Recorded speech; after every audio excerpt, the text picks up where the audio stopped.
ਸਤਿ ਸ਼੍ਰੀ ਅਕਾਲ ਜੀ ਸਾਰਿਆਂ ਨੂੰ। ਸੁਣ ਰਹੇ ਹੋ ਤੁਸੀਂ ਕੁਲਵੀਰ ਸਿੰਘ ਦੇ ਨਾਲ ਇਟਾਲੀਅਨ ਖਬਰਾਂ ਪੰਜਾਬੀ ਦੇ ਵਿੱਚ। ਇਟਲੀ 'ਚ 46,169 ਨਵਾਂ ਕੇਸ, 249 ਮਰੀਜ਼ਾਂ ਦੀ ਹੋਈ ਮੌਤ, 69,439 ਮਰੀਜ਼ ਹੋਇਆ ਠੀਕ, 11,99,228 ਐਕਟਿਵ ਕੇਸ ਨੇ, 4,84,530 ਟੈਸਟ ਕੀਤਾ ਗਿਆ, 10 ਦੀ ਪੋਜ਼ੀਟਿਵਿਟੀ ਅੱਜ 9.53 ਚੱਲ ਰਹੀ। ਵੱਧਦੇ ਹਾਂ ਜੀ ਸਭ ਤੋਂ ਖਾਸ ਅਪਡੇਟ ਵੱਲ। ਸਭ ਤੋਂ ਪਹਿਲਾਂ ਜੋ ਅਪਡੇਟ ਆ ਰਿਹਾ ਜੀ ਉਹ ਆ ਜੋ ਇਸ ਟਾਈਮ ਰਸ਼ੀਆ ਨੇ ਅਟੈਕ ਕੀਤਾ ਯੂਕਰੇਨ 'ਤੇ। ਦੱਸਿਆ ਜਾ ਰਿਹਾ ਕਿ ਯੂਕਰੇਨ ਦੇ ਜੋ ਮੀਡੀਆ ਦੱਸ ਰਿਹਾ ਉਹ ਕਹਿੰਦੇ ਨੇ ਕਿ ਸਾਨੂੰ 4 ਸਪੇਰਿਓ ਅਟੈਕ ਕੀਤਾ ਗਿਆ। ਘੱਟ ਤੋਂ ਘੱਟ 2 ਲੱਖ ਬੰਦਿਆਂ ਨੇ ਇਹਨਾਂ ਨੂੰ 4 ਸਪੇਰ ਤੋਂ ਘੇਰਾ ਪਾਇਆ। ਅਤੇ ਜੋ ਤਸਵੀਰਾਂ ਤੁਸੀਂ ਆਪਣੀ ਸਕਰੀਨ 'ਤੇ ਦੇਖ ਰਹੇ ਹੋ ਜੀ, ਇਹਨਾਂ ਤਸਵੀਰਾਂ ਦੇ ਵਿੱਚ ਤੁਸੀਂ ਦੇਖ ਸਕਦੇ ਹੋ ਕਿ ਇਸ ਹਿਸਾਬ ਦੇ ਨਾਲ 4 ਸਪੇਰ ਤੋਂ ਉਹਨਾਂ ਨੇ ਯੂਕਰੇਨ ਨੂੰ ਘੇਰਾ ਪਾਇਆ। ਜਿੱਥੇ ਤੱਕ ਰਸ਼ੀਆ ਗੱਲ ਕਰ ਰਿਹਾ ਸੀ, ਰਸ਼ੀਆ ਕਹਿ ਰਿਹਾ ਸੀ ਮੈਂ ਸਿਰਫ ਕੀਵ ਅਤੇ ਡੋਨਬਾਸ ਆ ਜਿਹੜਾ ਉਸ ਏਰੀਏ ਦੇ ਵਿੱਚ ਹੀ ਜਾਣਾ, ਪਰ ਇਹਨਾਂ ਨੂੰ ਮੇਨ ਜਿਹੜੀ ਗੱਲ ਆ ਬੰਦਰਗਾਹ, ਜਿਹੜੀ ਸਮੁੰਦਰੀ ਬੰਦਰਗਾਹ, ਇਹਨਾਂ ਦੀ ਵੀ ਇਹਨੂੰ ਬਹੁਤ ਜ਼ਿਆਦਾ ਲੋੜ ਸੀ। 2 ਲੱਖ ਬੰਦਾ ਜਿਹੜਾ ਇਸ ਨੇ ਘੇਰਾ ਪਾ ਕੇ ਇਹਨੂੰ ਘੇਰਿਆ।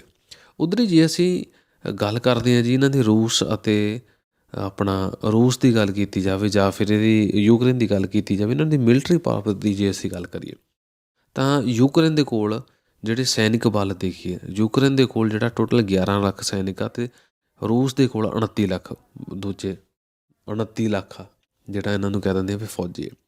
ਉੱਧਰ ਹੀ ਜਿਹੜਾ ਯੂਕਰੇਨ ਦੇ ਕੋਲ ਜਿਹੜੇ ਟੋਟਲ ਐਕਟਿਵ ਫੌਜੀ ਨੇ ਉਹ ਹੈਗੇ 2 ਲੱਖ, ਇਹਨਾਂ ਦੇ ਕੋਲ ਆ 9 ਲੱਖ। ਉੱਧਰ ਇਹਨਾਂ ਦੇ ਕੋਲ ਰਿਜ਼ਰਵ ਦੇ ਵਿੱਚ, ਯੂਕਰੇਨ ਦੇ ਕੋਲ ਰਿਜ਼ਰਵ ਦੇ ਵਿੱਚ 9 ਲੱਖ ਵਾ ਅਤੇ ਰੂਸ ਦੇ ਕੋਲ ਰਿਜ਼ਰਵ ਦੇ ਵਿੱਚ 20 ਲੱਖ ਆ। ਮਤਲਬ ਕਿ 29 ਲੱਖ ਟੋਟਲ ਇਹਨਾਂ ਦੇ ਕੋਲ ਆਪਣੀ ਫੋਰਸ ਵਾ।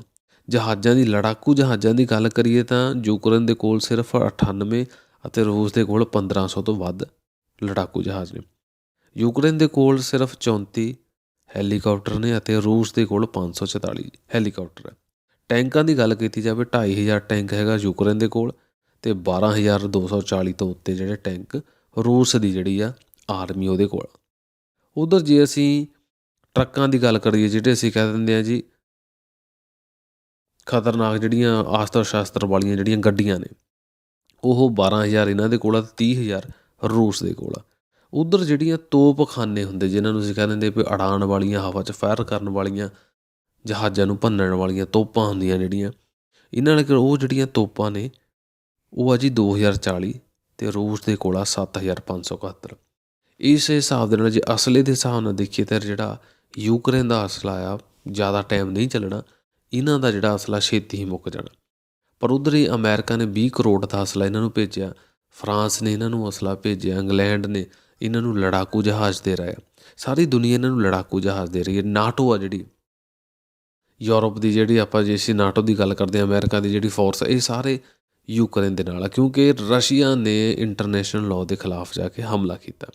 ਪਰ ਰਸ਼ੀਆ ਕਹਿ ਰਿਹਾ ਕਿ ਜਿਹੜਾ ਵੀ ਬੰਦਾ ਮੇਰੇ ਮੂਹਰੇ ਆ ਗਿਆ ਨਾ, ਉਹਦਾ ਉਹ ਹਸ਼ਰ ਹੋਣਾ ਜੋ ਕਿ ਹੁਣ ਤੱਕ ਕਿਸੇ ਵੀ ਹਿਸਟਰੀ ਦੇ ਵਿੱਚ ਇੱਦਾਂ ਦਾ ਹਸ਼ਰ ਕਿਸੇ ਦਾ ਨਹੀਂ ਹੋਇਆ। ਗੱਲ ਕਰਦੇ ਜੀ ਆਪਣੇ ਮੇਨ ਅਪਡੇਟ ਵੱਲ। ਅਗਲੇ ਅਪਡੇਟ ਆ ਰਹੇ, ਇਹ ਜੋ ਜੰਗ ਲੜੀ ਇਹਦੇ ਨਾਲ ਸ਼ੇਅਰ ਮਾਰਕੀਟ ਦੇ ਵਿੱਚ ਤਾਂ ਗਿਰਾਵਟ ਆਈ ਹੈ, ਪਰ ਇਹਦੇ ਨਾਲ ਬਹੁਤ ਨੁਕਸਾਨ ਇੱਕ ਹੋਰ ਵੀ ਹੋ ਰਿਹਾ। ਉਹ ਕੀ ਹੈ ਜੀ? ਮਹਿੰਗਾਈ। ਯਕਦਮ ਹੀ ਮਹਿੰਗਾਈ ਵੱਧ ਜਾਣੀ। ਇਟਲੀ ਦੇ ਵਿੱਚ ਜੇ ਪੈਟਰੋਲ ਦੀ ਗੱਲ ਕਰੀਏ, ਪੈਟਰੋਲ ਡੀਜ਼ਲ ਦੀ ਗੱਲਬਾਤ ਕੀਤੀ ਜਾਵੇ ਤਾਂ 19% ਤੋਂ ਲੈ ਕੇ 50% ਤੱਕ ਵਧੇ ਸਨ। ਪਰ ਰਾਤ ਨੂੰ ਜੰਗ ਲੱਗੀ ਆ, ਸਵੇਰੇ ਜੰਗ ਲੱਗੀ, ਉਸ ਤੋਂ ਬਾਅਦ ਹੀ 30% ਹੀ ਸਭ ਕੁਛ ਜਿਹੜੀਆਂ ਚੀਜ਼ਾਂ ਦਾ ਰੇਟ ਵੱਧ ਗਿਆ। ਜਿੱਥੇ ਇੱਕ ਪਾਸੇ ਰੇਟ ਵੱਧਦਾ, ਪੈਸੇ ਦੀ ਕੀਮਤ ਵੀ ਘਟਦੀ ਆ। ਪੈਸੇ ਦੀ ਕੀਮਤ ਘਟੀ ਆ, ਸੋਨੇ ਦੀ ਕੀਮਤ ਵੱਧ ਗਈ ਆ, ਪੈਟਰੋਲ ਜਿਹੜੇ ਇਹਨਾਂ ਦੇ ਰੇਟ ਵੱਧ ਗਏ ਨੇ। ਦੱਸਿਆ ਜਾ ਰਿਹਾ ਕਿ ਇਹ ਜਿਹੜੇ ਰੇਟ, ਮਹਿੰਗਾਈ ਇਟਲੀ ਦੇ ਵਿੱਚ ਕੀ ਯੂਰਪ ਦੇ ਨੇੜੇ ਤੇੜੇ ਦੇਸ਼ਾਂ ਦੇ ਵਿੱਚ ਸਾਰਿਆਂ ਟਾਈਮ ਉਨਾ ਟਾਈਮ ਵੱਧਦੀ ਰਹਿਣੀ ਆ ਜਿੰਨਾ ਟਾਈਮ ਜਿਹੜੀ ਇਹ ਜੰਗ ਦੇ ਫੈਸਲੇ ਨਹੀਂ ਹੋ ਜਾਂਦੇ, ਇਸ ਜੰਗ ਨੂੰ ਰੋਕਿਆ ਨਹੀਂ ਜਾਂਦਾ। ਵਲਾਦੀਮੀਰ ਪੁਤਿਨ ਜੋ ਕਿ ਰੂਸ ਦਾ ਪ੍ਰਧਾਨ, ਉਹ ਨਹੀਂ ਕਹਿ ਦਿੰਦਾ ਕਿ ਅਸੀਂ ਆਪਣੀ ਜਿਹੜੀਆਂ ਫੌਜਾਂ ਨੂੰ ਵਾਪਸ ਲੈਣਾ। ਇਹ ਗੱਲ ਯਾਦ ਰੱਖਿਓ ਜੀ, ਸਾਰੀ ਦੁਨੀਆ 'ਤੇ ਇਹ ਦੋ ਦੇਸ਼ਾਂ ਦੀ ਜਿਹੜੀ ਲੜਾਈ ਹੈ ਉਹਦਾ ਅਸਰ ਪੈ ਸਕਦਾ। ਉੱਧਰ ਹੀ ਬਹੁਤ ਹੀ ਜ਼ਿਆਦਾ ਪ੍ਰੋਬਲਮ ਵਾਲੀ ਇੱਕ ਹੋਰ ਗੱਲ ਆ ਗਈ ਇਟਲੀ ਦੇ ਵਿੱਚ। ਨਵਾਂ ਅਸੀਂ ਕਹਿ ਸਕਦੇ ਇੱਕ ਪੰਗਾ ਖੜ੍ਹਾ ਹੋ ਗਿਆ। ਉਹ ਇਹ ਹੈ ਕਿ ਇਟਲੀ ਦੇ ਵਿੱਚ ਬਿਜਲੀ ਦੇ ਬਿੱਲ, ਗੈਸ ਦੇ ਬਿੱਲ ਅਤੇ ਟਰਾਂਸਪੋਰਟ ਦੇ ਬਿੱਲ ਜ਼ਿਆਦਾ ਹੋਣ ਕਾਰਨ ਮੋਲੀਜ਼ਾਨਾ ਵਾਲੇ ਆ ਜਿਹੜੇ, ਉਹਨਾਂ ਨੇ ਜਿਹੜੀਆਂ ਆਪਣੀਆਂ ਪਾਸਤੇ ਦੀਆਂ ਫੈਕਟਰੀਆਂ ਜੀ ਸਾਰੀਆਂ ਬੰਦ ਕਰਤੀਆਂ। ਟਰਾਂਸਪੋਰਟ ਦਾ ਰੇਟ ਖਰਚਾ ਬਹੁਤ ਸੀ। ਉਹਨਾਂ ਨੇ ਕਹਿ ਦਿੱਤਾ ਜੀ ਅਸੀਂ ਆਪਣਾ ਪਾਸਤਾ ਬਣਾਉਣਾ ਬੰਦ ਕਰ ਦੇਣਾ, ਲੇਟ ਬਹੁਤ ਆ। ਉਹ ਕਹਿ ਰਹੇ ਨੇ ਕਿ ਸਿਰਫ ਅਸੀਂ ਹੀ ਨਹੀਂ ਬੰਦ ਕਰਨਾ, ਇਹ ਸਭ ਤੋਂ ਪਹਿਲਾਂ ਜਿਹੜੀ ਚੱਕੀ ਨੇ ਬੰਦ ਕੀਤਾ ਜੀ ਮੌਲੀਜ਼ਾਨ ਵਾਲੀ ਆ, ਇਹਨਾਂ ਨੇ ਫੈਕਟਰੀ ਨੇ। ਅਤੇ ਕਾਰਨ ਕੀ ਹੈ, ਜਿਨ੍ਹਾਂ ਦਾ ਮੇਨ ਮੋਹਰੇ ਜਿਹੜੇ ਟਰੱਕ ਆ ਉਹਨਾਂ ਨੇ ਟਰਾਂਸਪੋਰਟ ਵਾਲਿਆਂ ਨੇ ਵੀ ਹੜਤਾਲ ਕਰਤੀ ਜੀ। ਕਹਿੰਦੇ ਜੀ ਅਸੀਂ ਤੁਹਾਡਾ ਲੈ ਕੇ ਨਹੀਂ ਜਾ ਸਕਦੇ, ਜਿੰਨੇ ਪੈਸੇ ਤੁਸੀਂ ਸਾਨੂੰ ਦੇ ਰਹੇ ਹੋ ਉਹਨਾਂ ਦੇ ਵਿੱਚ ਸਾਡਾ ਤੇਲ ਪਾਣੀ ਵੀ ਪੂਰਾ ਨਹੀਂ ਹੋ ਰਿਹਾ। ਅਤੇ ਇਹਨਾਂ ਨੂੰ ਆਪਣੀ ਫੈਕਟਰੀ ਬੰਦ ਕਰਨੀ ਪੈ ਗਈ ਅਤੇ ਇਹਦੇ ਨਾਲ ਇਟਲੀ ਦੇ ਵਿੱਚ ਤਕੜੀਆਂ ਤਕੜੀਆਂ ਫਰਮਾਂ ਨੂੰ ਬੰਦ ਹੋਣਾ ਪੈ ਜਾਣਾ। ਇਹ ਪੈਟਰੋਲ ਤਾਂ ਇੱਕ ਪਾਸੇ ਵੱਧ ਰਿਹਾ ਸੀ, ਉਹਦੇ ਨਾਲ ਦੂਸਰੀ ਗੱਲ ਇਹ ਵੀ ਆ ਰਹੀ ਹੈ ਸਾਹਮਣੇ ਕਿ ਹੁਣ ਰੂਸ ਦੀ ਲੜਾਈ ਤੋਂ ਬਾਅਦ ਹਰ ਚੀਜ਼ ਦਾ ਜਿਹੜਾ 20% ਰੇਟ ਵੱਧ ਜਾਣਾ, ਜਿਸ ਟਾਈਮ ਬਹੁਤ ਸਰਕਾਰ ਨੂੰ ਪ੍ਰੋਬਲਮ ਆਉਣੀ। ਆਰਥਿਕ ਵਿਵਸਥਾ ਪੂਰੀ ਇਟਲੀ ਦੀ ਵਿਗੜ ਸਕਦੀ ਹੈ। ਇੱਕ ਵਾਰ ਫਿਰ 2008 ਦੀ ਤਰ੍ਹਾਂ ਮੰਦੀ ਦਾ ਜਿਹੜਾ, ਜਦੋਂ ਲੈਮਨ ਬਰਾਦਰਸ ਜਿਸ ਟਾਈਮ ਬੈਂਕਾਂ ਡੁੱਬੀਆਂ ਸੀ, ਮੰਦੀ ਜਿੱਦਾਂ ਆਈ ਸੀ, ਉਸ ਤਰ੍ਹਾਂ ਦੇ ਹਾਲ ਇੱਕ ਵਾਰ ਫਿਰ ਦੇਖਣ ਨੂੰ ਮਿਲ ਸਕਦੇ ਨੇ। ਦੱਸਿਆ ਜਾ ਰਿਹਾ ਕਿ 10 11 12 13 ਸਾਲਾਂ ਦੇ ਬਾਅਦ ਸਿਚੁਏਸ਼ਨ ਜਿਹੜੀ ਆ ਹੁਣ ਇੱਕ ਵਾਰ ਫਿਰ ਖਰਾਬ ਹੁੰਦੀ ਦਿਸ ਰਹੀ ਹੈ। ਉੱਧਰ ਇਟਲੀ ਦੇ ਵਿੱਚ ਦੱਸਿਆ ਜਾ ਰਿਹਾ ਕਿ ਟੂਰਿਸਟ ਜਿਹੜਾ ਹੈ ਬਹੁਤ ਘੱਟ ਗਿਆ। ਕਰੋਨਾ ਕਾਲ ਤੋਂ ਬਾਅਦ ਬਹੁਤ ਬੰਦੇ ਬੇਰੁਜ਼ਗਾਰ ਹੋਏ, ਲੋਕ ਜਿਹੜੇ ਘਰ ਬੈਠ ਕੇ ਆਉਣਾ ਜਾਣਾ ਬੰਦਿਆਂ ਦਾ ਔਖਾ ਹੋ ਗਿਆ ਅਤੇ ਟੂਰਿਸਟ ਬਹੁਤ ਘੱਟ ਗਏ ਨੇ। ਇਟਲੀ ਦੇ ਵਿੱਚ ਜ਼ਿਆਦਾਤਰ ਤਾਂ ਪਾਬੰਦੀਆਂ ਦੇ ਕਾਰਨ ਘਟੇ ਸਨ। ਰੋਮਾ ਦੇ ਵਿੱਚ ਜੀ 300 ਬੰਦਿਆਂ ਨੂੰ ਹੋਟਲਾਂ ਦੇ ਵਿੱਚੋਂ ਕੱਢਿਆ ਗਿਆ, 300 ਬੰਦਿਆਂ ਨੂੰ ਘਰ ਬਿਠਾਇਆ ਗਿਆ। ਕਾਰਨ ਇਹ ਹੈ ਜੀ ਕਿ ਟੂਰਿਸਟ ਨਹੀਂ ਆ ਰਹੇ। ਅਤੇ ਇਹ ਜੋ 300 ਬੰਦਾ, ਇਸ ਨੂੰ ਅੰਡਰਲਾਈਨ ਕਿਉਂ ਕੀਤਾ ਜਾ ਰਿਹਾ? ਇਸ 300 ਬੰਦਿਆਂ ਨੂੰ ਇਸ ਕਰਕੇ ਅੰਡਰਲਾਈਨ ਕੀਤਾ ਜਾ ਰਿਹਾ ਕਿ ਇਹ ਰੋਮਾ ਦੇ ਉਹ ਹੋਟਲਾਂ ਦੇ ਵਿੱਚ ਹੈ ਜੋ ਕਿ ਪੁਰਾਣੇ ਟਾਈਮਾਂ ਦੇ ਮੰਨੇ ਕਮੰਨੇ ਹੋਟਲ ਨੇ। ਜਿੱਦਾਂ ਹੋਟਲ ਸ਼ੇਰਾਟਨ ਹੋ ਗਿਆ, ਇਹ ਸ਼ੇਰਾਟਨ ਹੋਟਲ ਉਹੀ ਹੈ ਜਿਹੜਾ ਜਿਹਦੇ ਵਿੱਚ ਜਦੋਂ ਇੰਡੀਆ ਤੋਂ ਫਲਾਈਟਾਂ ਆਈਆਂ ਸੀ, ਇਸ ਹੋਟਲ ਦੇ ਵਿੱਚ ਹੀ ਰੱਖੀਆਂ ਜਾਣ। 5 ਸਟਾਰ ਹੋਟਲ, 6 ਸਟਾਰ ਹੋਟਲ ਇਹ ਉਹ ਨੇ ਜਿਨ੍ਹਾਂ ਦੇ ਵਿੱਚ ਬਹੁਤ ਤਕੜੇ ਹੁੰਦੇ ਆ। ਅਤੇ ਇਹਨਾਂ ਨੂੰ ਬੰਦਿਆਂ ਨੂੰ ਕੱਢਣਾ ਪੈ ਰਿਹਾ ਜੀ। ਕਾਰਨ ਇਹੀ ਹੈ ਕਿ ਲੋਕ ਟੂਰਿਸਟ ਨਹੀਂ ਆ ਰਹੇ, ਸਰਕਾਰ ਟੂਰਿਸਟਾਂ ਲਈ ਕੁਛ ਨਹੀਂ ਕਰ ਰਹੀ। ਉੱਧਰ ਸਰਕਾਰ ਬੰਦਿਆਂ ਨੂੰ ਕੰਮ ਤੋਂ ਕੱਢਣ ਲਈ ਬੰਦਿਆਂ ਦੇ ਪੈਸੇ ਦਿੰਦੀ ਹੈ, ਅਤੇ ਹੋਰ ਕੀ ਹੈ ਜੀ, ਬੰਦਿਆਂ ਨੂੰ ਸਕੀਮ ਮਿਲ ਗਈ। ਬੇਰੁਜ਼ਗਾਰੀ ਜਿਹੜੀ ਲਗਾਤਾਰ ਇੱਦਾਂ ਹੀ ਵੱਧਦੀ ਜਾਣੀ ਹੈ ਜੀ। ਸਰਕਾਰ ਦੇ ਪੱਲਿਓਂ ਲੋਕਾਂ ਨੇ ਗੇਮਾਂ ਪਾ ਪੈਸੇ ਲਈ ਜਾਣੇ।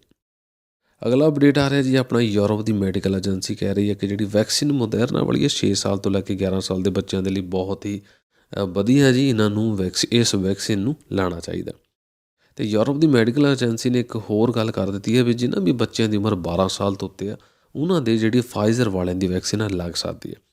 ਇਟਲੀ ਦੇ ਵਿੱਚ ਇਸ ਟਾਈਮ ਕਦੋਂ ਲੱਗਣੀ ਸ਼ੁਰੂ ਹੋਣੀ, ਫਿਲਹਾਲ ਇਹਦੇ ਬਾਰੇ ਅਪਡੇਟ ਨਹੀਂ ਆਇਆ, ਪਰ ਯੂਰਪ ਦੀ ਮੈਡੀਕਲ ਏਜੰਸੀ ਹੈ ਇਹਨਾਂ ਨੇ ਕਹਿ ਦਿੱਤਾ ਕਿ ਇਹਨੂੰ ਫਾਈਜ਼ਰ ਨੂੰ 12 ਸਾਲ ਤੋਂ ਉੱਤੇ ਲਾ ਸਕਦੇ ਆ। ਜਿੱਥੇ ਪੂਰੀ ਆਮ ਆਦਮੀਆਂ ਦੇ ਲਈ, ਸਭ ਆਵਾਮ ਦੇ ਲਈ ਇਹ ਗੱਲਬਾਤ ਕੀਤੀ ਜਾ ਰਹੀ ਕਿ ਤੁਸੀਂ ਲਵਾ ਸਕਦੇ ਆ। ਜਿਹੜੇ ਮਨਿਸਟਰਾਂ ਦੇ ਨਿਆਣੇ ਉਹ ਆਪਣੇ ਨਿਆਣਿਆਂ ਦੇ ਵੈਕਸੀਨ ਨਹੀਂ ਲਵਾ ਰਹੇ। ਇਟਲੀ ਦੇ ਵਿੱਚ ਯੂਕਰੇਨ ਦੀ ਇੱਕ ਵਾਰ ਫਿਰ ਅਪਡੇਟ ਲੈ ਕੇ ਯੂਕਰੇਨ ਦੀ ਗੱਲ ਕੀਤੀ ਜਾਵੇ, ਇਟਲੀ ਦੇ ਵਿੱਚ ਟੋਟਲ 2,30,000 ਤੋਂ ਉੱਤੇ ਯੂਕਰੇਨ ਬੰਦਾ ਰਹਿ ਰਿਹਾ। ਅਤੇ ਹੁਣ ਇਟਲੀ ਨੇ ਇੱਕ ਵਾਰ ਫਿਰ ਪ੍ਰਵਾਸੀ ਬੰਦਿਆਂ ਦੇ ਲਈ ਪੇਪਰ ਜਿਹੜੇ ਆ ਖੋਲ੍ਹ ਦੇਣੇ ਆ, ਉਹਨਾਂ ਨੂੰ ਅਜ਼ੀਲ ਦੇਣ, ਰਿਫਿਊਜ ਦੇਣ ਦੇ ਲਈ ਉਹਨਾਂ ਨੇ ਕਹਿ ਤਾ ਕਿ ਸਾਡੇ ਜਿਹੜੇ ਦਰਵਾਜ਼ੇ ਖੁੱਲ੍ਹੇ ਨੇ। ਇਟਲੀ ਦੇ ਵਿੱਚ ਦੱਸਿਆ ਜਾ ਰਿਹਾ ਕਿ ਜਿਹੜੀਆਂ ਪ੍ਰੈਗਨੈਂਟ ਲੇਡੀਆਂ ਨੇ ਉਹਨਾਂ ਨੂੰ ਕੰਮ ਦੇਣਾ, ਉਹਨਾਂ ਨੂੰ ਕੰਮ 'ਤੇ ਰੱਖਣਾ ਇੱਕ ਕਾਨੂੰਨ ਹੋਣਾ ਚਾਹੀਦਾ, ਨਾ ਕਿ ਇੱਕ ਫਰਜ਼ ਹੋਣਾ ਚਾਹੀਦਾ। ਇਹ ਨਹੀਂ ਹੋਣਾ ਚਾਹੀਦਾ ਕਿ ਜਿਹੜੀ ਪ੍ਰੈਗਨੈਂਟ ਲੇਡੀ ਆ ਉਸ ਨੂੰ ਕੰਮ ਤੋਂ ਕੱਢਣ ਦੀ ਕੋਸ਼ਿਸ਼ ਕੀਤੀ ਜਾਵੇ, ਪਰ ਜੇ ਕੋਈ ਹੈ ਤਾਂ ਉਹਨੂੰ ਜਿੱਥੇ ਵੀ ਚਾਹੇ ਉੱਥੇ ਕੰਮ ਮਿਲਣਾ ਚਾਹੀਦਾ। ਕਿਉਂਕਿ ਸਭ ਤੋਂ ਜ਼ਿਆਦਾ ਜੇਕਰ ਕੋਈ ਪ੍ਰੈਗਨੈਂਟ ਲੇਡੀ ਆ ਉਹਨੂੰ ਕੰਮ ਕਰਨ ਦੀ ਲੋੜ ਹੈ, ਅਤੇ ਸਭ ਤੋਂ ਪਹਿਲਾਂ ਉਸ ਨੂੰ ਹੀ ਲੋੜ ਹੈ, ਕਿਉਂਕਿ ਉਹਨੇ ਬਾਅਦ ਵਿੱਚ ਆਪਣੇ ਨਿਆਣੇ ਵੀ ਪਾਲਣੇ ਆ ਜੀ।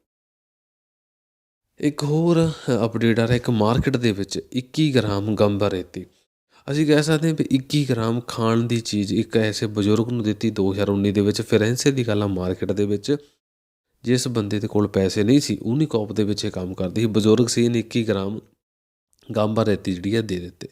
ਅਤੇ ਫਿਰ ਕੀ ਹੈ ਜੀ, ਫਿਰ ਉਸ ਨੂੰ ਉਸ ਦੇ ਕੰਮ ਤੋਂ ਕੱਢ ਦਿੱਤਾ ਗਿਆ। ਇਹਨਾਂ ਨੇ ਜੀ ਰਿਕੋਰਸੋ ਕੀਤੀ, ਰਿਕੋਰਸੋ ਮਤਲਬ ਕਿ ਇਹਨਾਂ ਨੇ ਅਪੀਲ ਕਰ ਦਿੱਤੀ।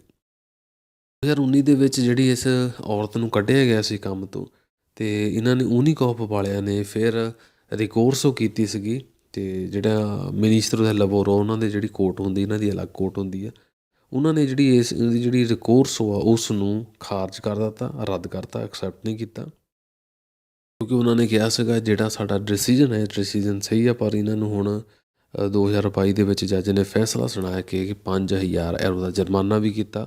ਜੁਰਮਾਨਾ ਵੀ ਕੀ ਹੈ, ਜਿਹੜੇ ਸਪੇਜੇ ਲਗਾਲੀ ਸੀ, ਵਕੀਲ ਦਾ ਖਰਚਾ ਸਾਰਾ ਇਹਨਾਂ ਦੇ ਸਿਰ ਪਾ ਦਿੱਤਾ। ਇਹਦੇ ਨਾਲ ਜੋ ਸਾਡੀਆਂ ਅੱਜ ਦੀਆਂ ਖਬਰਾਂ ਇੱਥੇ ਹੀ ਮੁੱਕਦੀਆਂ ਨੇ। ਪਰ ਤੁਸੀਂ ਦੱਸੋ ਕਿ ਇੱਕ ਬਜ਼ੁਰਗ ਲਾਚਾਰ ਜਿਹੜਾ ਸਿਆਣਾ ਬੰਦਾ ਹੋਊਗਾ ਉਹਨੂੰ 20-21 ਸੈਂਟ ਜਿਹੜਾ 20-21 ਪੈਸੇ ਦੀ ਚੀਜ਼ ਫ੍ਰੀ ਦੇ ਵਿੱਚ ਦੇਣੀ ਸਹੀ ਹੈ ਕਿ ਚੋਰੀ ਭਾਵੇਂ 1 ਪੈਸੇ ਦੀ ਹੋਵੇ ਚਾਹੇ 1 ਕਰੋੜ ਦੀ ਹੋਵੇ ਜਾਂ ਪੈਸੇ ਕੋਈ ਚੀਜ਼ ਫ੍ਰੀ ਦੇ ਵਿੱਚ ਦਿੱਤੀ ਆ ਚਾਹੇ ਜਿੱਦਾਂ ਦੀ ਮਰਜ਼ੀ ਵੀ ਹੋਵੇ ਉਹ ਇੱਕ ਮਾਲਕ ਦੇ ਨਾਲ ਧੋਖਾ ਹੈ। ਤੁਸੀਂ ਇਸ ਬਾਰੇ ਕੀ ਸੋਚਦੇ ਸਾਨੂੰ ਕਮੈਂਟ ਵਿੱਚ ਲਿਖ ਕੇ ਜ਼ਰੂਰ ਦੱਸਣਾ। ਮਿਲਦੇ ਹਾਂ ਜੀ ਅਗਲੇ ਅਪਡੇਟ ਦੇ ਵਿੱਚ। ਵਾਹਿਗੁਰੂ ਜੀ ਕਾ ਖਾਲਸਾ ਵਾਹਿਗੁਰੂ ਜੀ ਕੀ ਫਤਿਹ।